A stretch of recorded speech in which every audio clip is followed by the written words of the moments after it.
நாங்க ஒரு தடவை பஸ்ல சென்னையில இருந்து திருச்சிக்கு வரோம். வெயில் காலம், சரியான வெயில், கொதிக்குது. அங்க ஒரு இடத்துல விழுப்புரத்துக்கிட்ட ஒரு இடத்துல டிரைவர் நிறுத்தினாரு.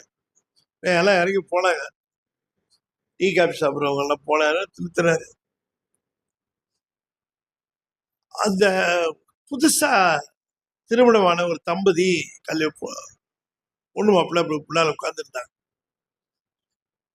2 பேரும் இறங்கி கீழே எல்லாரும் போனாங்க.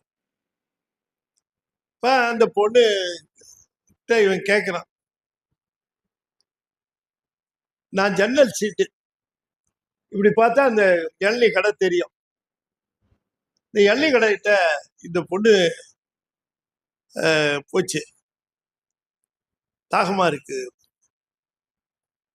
உடனே அவன் சொன்னா, எனக்கு கூட தாகமா இருக்கு, இளநீ சாப்பிடலாமா? சரி. 2 பேரும் போய் இளநீ கேட்டாங்க. இளநீ நிறைய வச்சிருக்க மாதிரி இருந்தது. கடைசியில பார்த்தா எல்லாம் சீவன இளநீ, அத்தனையும் கூவியெல்லாம் போட்டு. கொஞ்சம் ஒரே ஒரு இளநீ தான் இருக்கு, தட்டுமான்னு கேட்டான். இந்த பொண்ணு அவன் மூஞ்ச பார்த்தது, அவன் இவன் இதை மூஞ்ச பார்த்தான். அவன், நீ சாப்பிடுமான். இல்லைங்க, நீங்க சாப்பிட்டுருங்க, நீங்க தாகமா இருக்கு. ஏம்மா நீ தாகமா இருக்குன்னு சொன்ன, சாப்பிட்டுமா. அம்மா நீ தாகமா இருக்கு.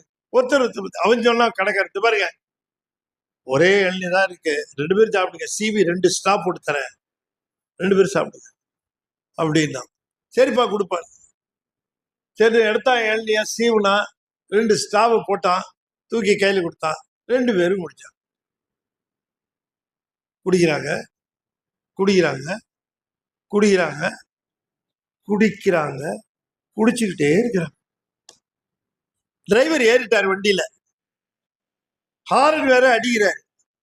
கடைக்காரனுக்கு ஆச்சரியம், நம்ம இளநில இவ்வளவு தண்ணியா?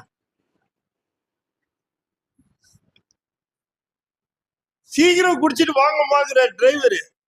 தோங்கிறாங்க. அவன் குடிக்கட்டும்னு இந்த பொண்ணு இழுக்கல, இந்த பொண்ணு குடிக்கட்டும்னு அவன் இழுக்கல. பாருங்க, நம்ம வேகமா குடிச்சிட்டா அவருக்கு இளநீ இருக்காது, அதனால குடிக்கிற மாதிரி அது பாவனைப்படுது. இவன் அது குடிக்கட்டுமே, நம்ம வேகமா குடிக்க வேணான்னு இவன் குடிக்கிற மாதிரி பாவனை பண்றான். இது அப்புறம் தான் எல்லாருக்கும் தெரிஞ்சது. அதுக்கப்புறம், அப்பா உங்க அன்பு ரொம்ப நல்லா தெரியுதுப்பா, சீக்கிரம் இளநிய குடிச்சிட்டு பஸ்ல ஏறுங்கப்பா அப்படின்னு சொல்ல விட, அப்புறமா குடிச்சு ஏறினாங்க. எதுக்குன்னா, துறவு அங்கேயே ஆரம்பிக்குது இல்ல. துறவு என்பது என்ன? சுகத்தை நீங்குவது, அகத்தளவிலே நீங்குவது. நாம அகத்தளவிலே சுகத்தை நீங்குவதோடு அகத்தை சிவத்திற்கு தருவது உண்மையான துறவு.